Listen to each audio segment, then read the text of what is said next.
Hi, and welcome to Harvest Community Church Online. My name is Micah. I'm one of the pastors here, and I hope that you are ready for a great time of worship and teaching together. We're wrapping up a teaching series in this series that we've been calling Elisha. It's named after the Old Testament character of Elisha, and it's all about outrageous faith. So you've joined us a great week as we wrap this series up today. Not going to want to miss that. Before we dive in to the teaching portion of the service, though, we're going to have an opportunity to sing. One of the ways we worship at Harvest is through the music that we sing together. So I encourage you to participate in what's coming up next. It's a great time for those of you as well that you may want to give online as part of your worship and supporting Harvest Community Church. Through your generosity, we get to do all kinds of things in our community. Just this past week, we had the opportunity to deliver 115 $20 Amazon gift cards and a handwritten thank you note to every teacher at Moss Park Elementary, right around the corner from where we meet at our Moss Park campus. So thanks for generosity that allows us to do just that. We're already hearing great things, just the impact that you guys have made with your thank you to the teachers there. So as we prepare to sing together, I encourage you also, go ahead and open up on your phone if you can, what we call the Weekly. It's a simple digital program. The website's weekly.harvestflorida.org. Well, I look forward to interacting with you. Take some time to say hello to our hosts online, and let's worship together.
Turn shame into glory.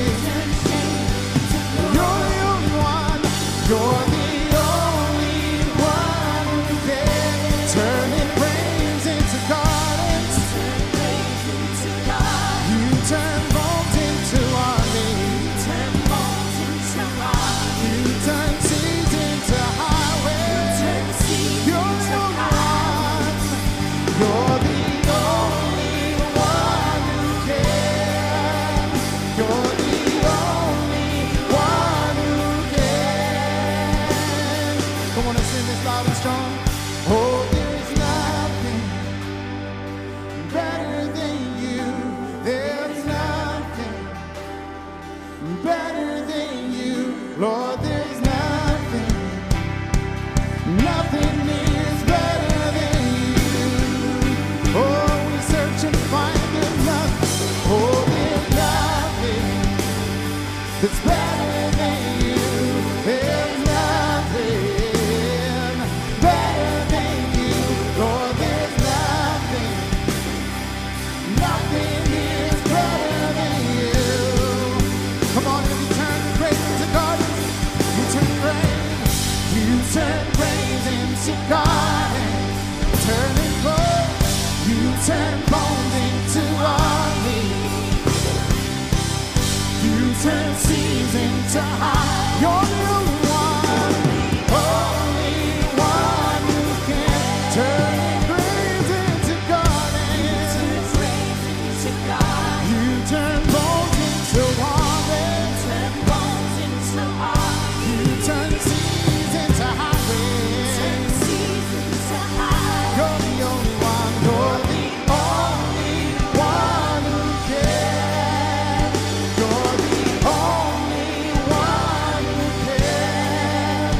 You're the only one who can. Father, we honor you, we worship you this morning. If you believe, turn your morning into dancing and give him praise this morning. Hallelujah.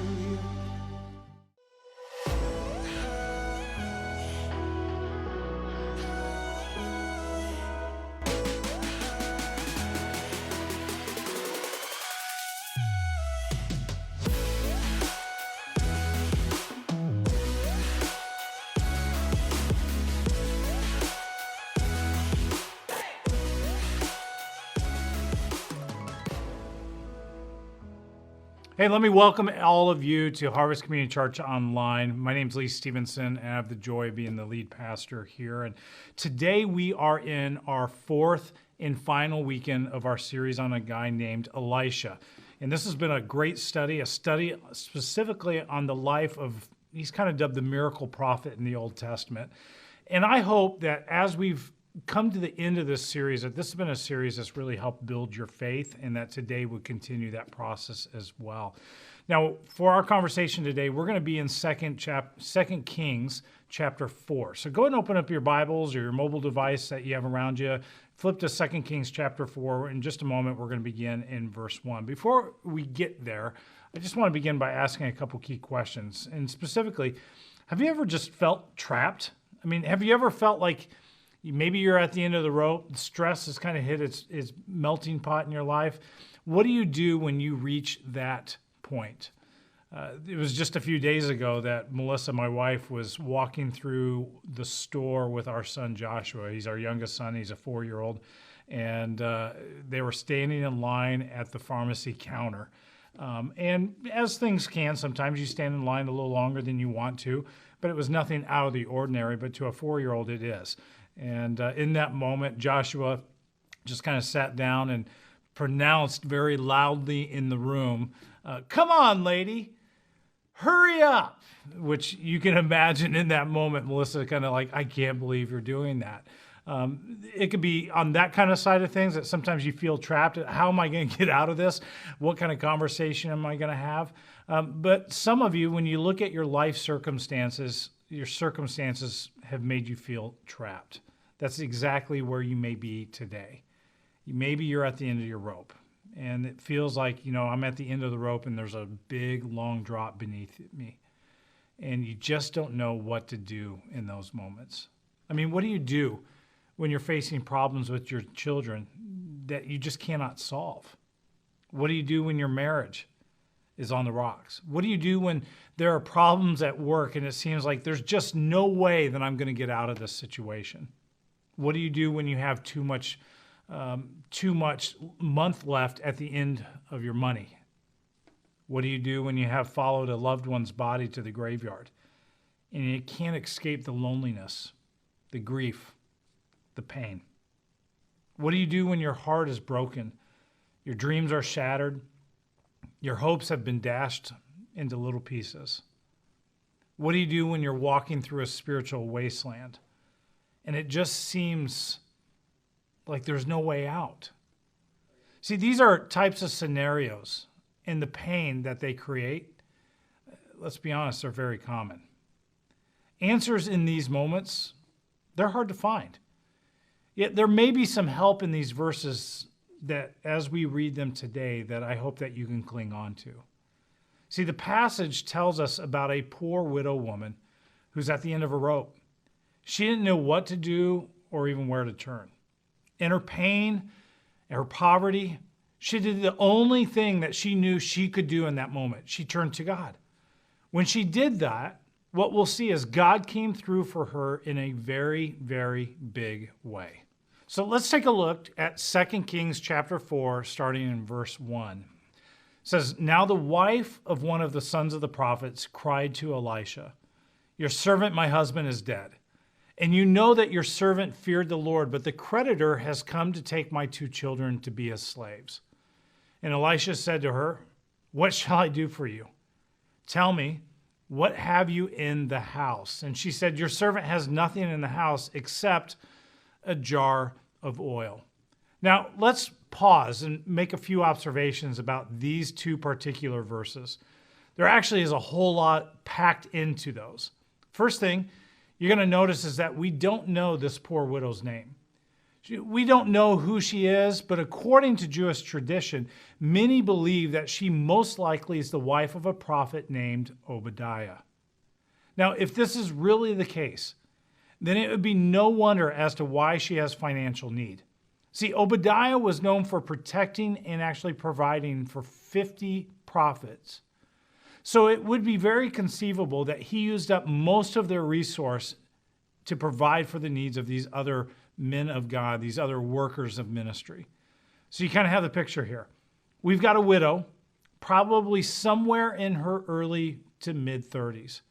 Because she lost her husband, she has no chance at real employment.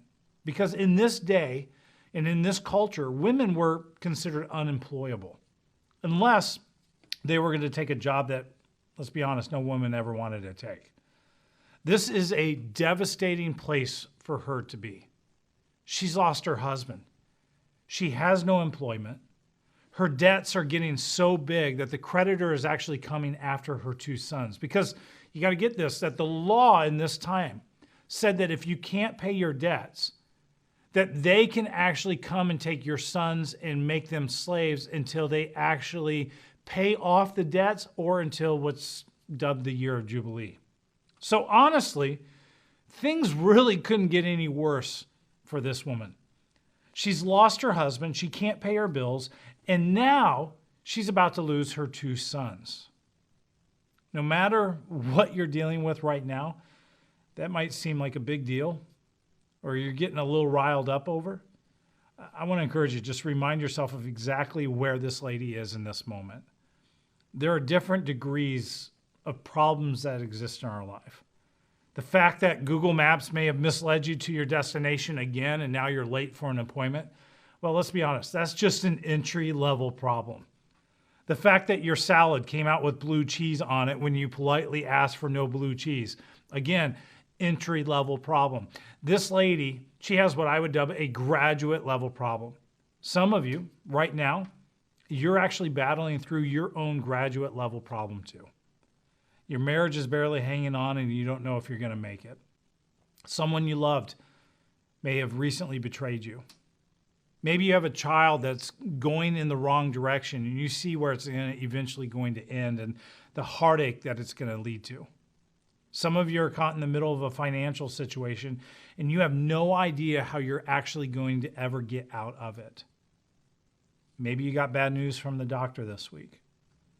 These are all graduate level problems.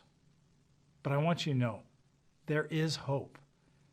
We have to fully unpack the story that we're working through today to actually begin to see it and to see it come alive in this woman's life, but also how it could potentially come alive for you. See, this woman has a significant need, and she takes it to the prophet, this man of God, and what does he do? He first responds by saying, "What can I actually do for you?" I love this. What he doesn't say is, "Well, stinks to be you. Oh man, bad problem." Well, no, I'll be thinking of you, right? Let me just be honest here for a moment. I don't even know what that means. I mean, what does it mean when somebody says, oh, I'll be thinking of you? How does that actually help the situation? I think it helps them process it, but it doesn't help me, the one that has the problem, right? If I'm hurting, the last thing I want to know is that you're thinking about me. Don't think about me. Pray for me. That's where the power is unleashed. Now, we can learn something from Elisha and how he actually interacts with someone when they're hurting. He makes himself available to her. He simply says, what shall I actually do for you? When someone shares their hurt with you, get this. God in that moment is actually giving you an opportunity to minister to them in the midst of their pain. Oh, what a privilege. So the next time someone comes to you and they say, I have a migraine, my husband, my kids, they're driving me crazy.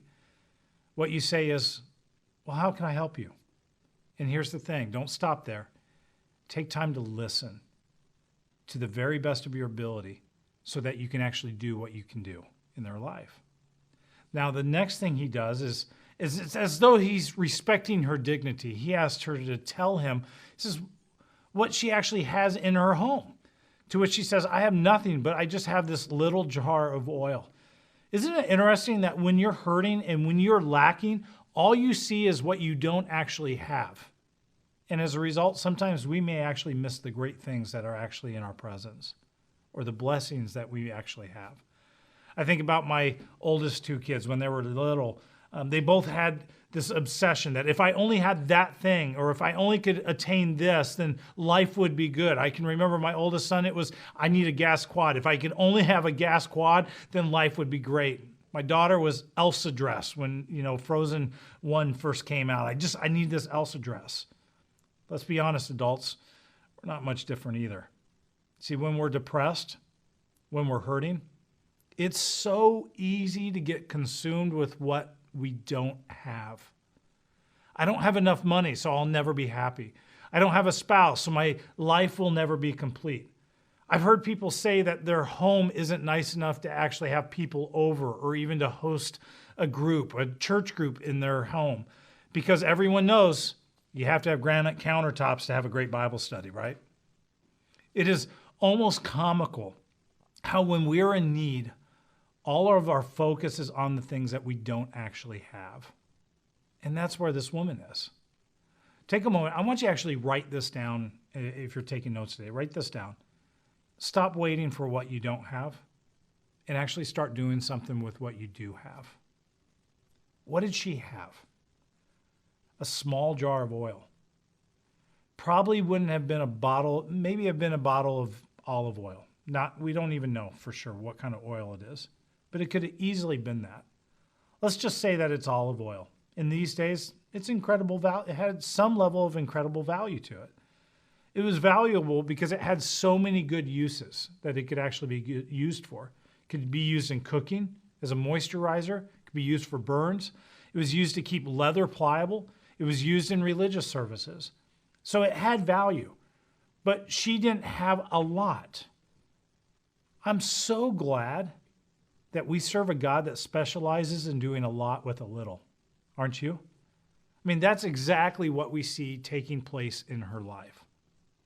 Friends, let me encourage you. Stop waiting for what you want and actually start working with what you have. And then he says, catch this, Elisha says this. He says, go outside, borrow vessels from all your neighbors. Empty the vessels and not too few. Then go in and shut the door behind yourself and your sons and pour into all these vessels. And when one is full, set it aside. So she went from him and shut the door behind herself and her sons. And as she poured, they brought the vessels to her. When the vessels were full, she said to her son, bring me another vessel. And he said to her, there is not another. And then the oil stopped flowing. She came and told the man of God, and he said, go sell the oil and pay your debts, and you and your sons can live on the rest. I love that story. The second thing that I want to encourage us that we can take away from this is simply this. We all need to learn to offer God what we have and then trust him to give us what we need. Why? Because God knows our problems. His plan and his love for you, get this, they're never thwarted by your problems. God knew her despair. God knew that there was a death. God knew about her debt. But God also knew her devotion to him. When she had the faith to offer what she had, God would give her what she needed. In many ways, this seems to be a ridiculous request. To ask her to empty out everything that she has and to trust God to provide what she really needed, but that is how our God oftentimes works. He wants there to be no denying the fact that our provision came because of his hand in our life. It's not something that we could manufacture on our own.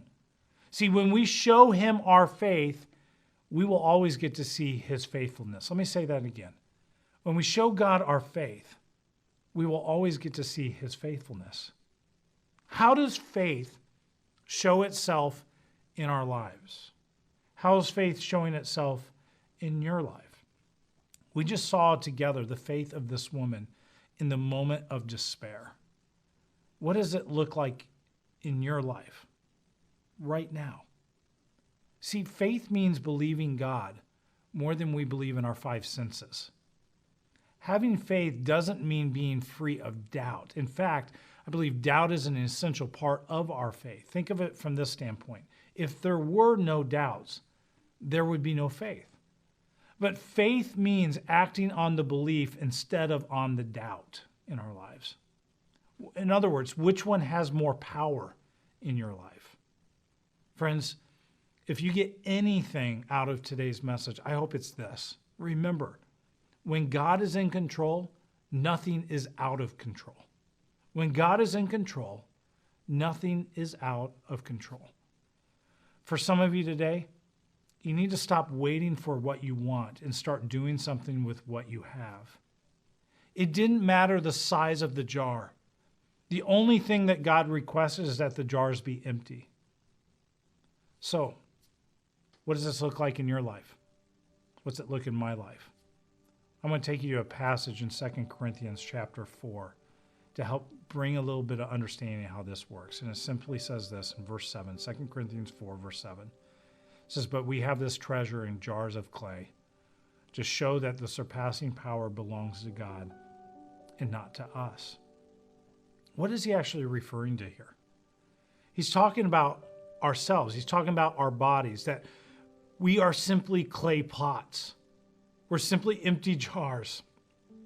What is God looking for? God is looking for a few empty jars. When we empty ourselves of ourself, when we empty ourselves of pride, when we empty ourselves of greed, when we empty ourselves of our own agendas, and we actually come to God totally, utterly empty, guess what? He fills us. He fills us with oil. And oil is actually a sign of the Holy Spirit. Suddenly, you begin to realize that when we don't have what we outwardly want, it is God that we are truly in need of. And the fun thing is that suddenly, He's enough. He is sufficient over all of our needs, even beyond our wants. This series has been all about growing our muscle of faith, growing in our trust of God, what He is doing, and even what He still is going to do. See, you haven't really trusted God until you do something you could never have done in your own power. Let me say that again. You never truly trusted God until you do something you could never have done in your own power. Let's be a church. Let's be people that walk together as a church by faith where God wants us individually, but also corporately. See, I can't wait to see where God is going to take us, where God is going to take you, and all the things that He's going to accomplish through us. My biggest question is, I want to know, will you join me on that journey? You may be here and you may be listening to this for the very first time, dialing into Harvest, and we're so glad that you did. I'm going to challenge everyone that's hearing, whether or not you've placed your faith in Jesus or maybe you're on a truth journey, to just simply before God say, I'm here, I'm empty, fill me, take me where you want. In other words, learn to just say yes to God and then allow him to fill in all the rest of the things. So I'm going to close. I'm going to take some time. I'm going to pray. I'm going to pray for you. I'm going to pray for us. And if you've never said yes to following Jesus, I'm going to encourage you to do that today.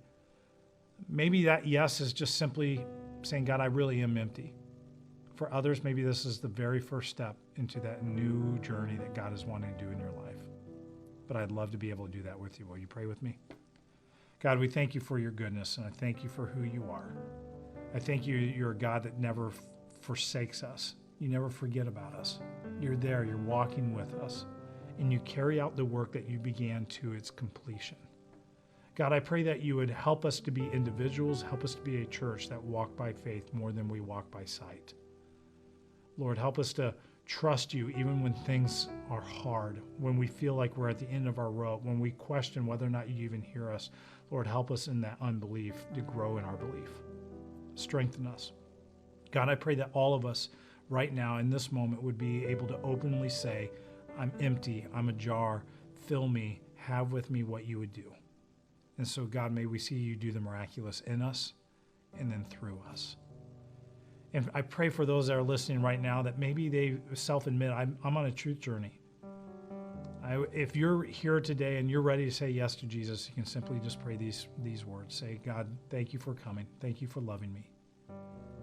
Thank you for sending your son for me. Jesus, thank you for dying and taking my sin upon you. I ask that you would forgive me for my sin. Forgive me for my past. Help me to walk in the newness of what it means to be a follower of you. Come into my life and take over. So today, in the best way I know how, I choose saying yes to following you. In the name of Jesus, I pray. Amen. So proud to be with you, and I'm so glad that you're on this journey with us. We're excited for what God is doing and what God is going to continue to do. And if today you happen to say yes to Jesus, I couldn't be more proud of you. You just made the most important decision you could ever make in your life. We'd love to be able to connect with you. Following the service, one of our host roles will just put a link to be able to just click on, and we'd love to be able to follow up with you this week, give you some key resources, walk with you, answer any questions that you may have. And for the rest of us, that maybe this was a turning point. We'd love to know that as well. Would you let us know? I love you, church. We love what God is doing, and the best is still to come. Well, once again, thanks for joining us online at Harvest Community Church. I want to invite you, if you're considering an opportunity to be around some other people, this next Sunday would be a great Sunday if you can to check us out in person at our Moss Park campus. So our service time, same as this live hosted service online, will be 10 a.m. But on September 13th at our Moss Park campus, we're going to be concluding the service with a time to hang out outside. So we'll have some safe social distancing, but we'll have a food truck, Kona Ice as well for dessert, some games for the kids, and a chance to maybe meet some people around the church and around the community as well. If you're watching from Moss Park Commons, our neighbors just adjacent to our property, Kona Ice is on us. So you can simply text the word Kona, K-O-N-A, to our text-in line that you see on the screen here, and we'll give you something you can show to get a free Kona Ice on us. We look forward to seeing you either online or in person this next Sunday. God bless you guys, and go and remember to practice outrageous faith this week. The search for truth is the most important work in the whole world, and the most dangerous. The truth is dangerous because it does not blink. It does not waver. It simply is, never changing. Those that don't have it fear it. It can transform both minds and hearts. It can trigger both dissent and rebellion. It can end wars and unite nations. Truth is dangerous, but absolutely necessary. And so, the great struggle in life becomes how to find truth, where to search for it, When it's all said and done, this is our burden. This is our journey and our great adventure. The truth is the only thing that matters, and the truth shall set us free.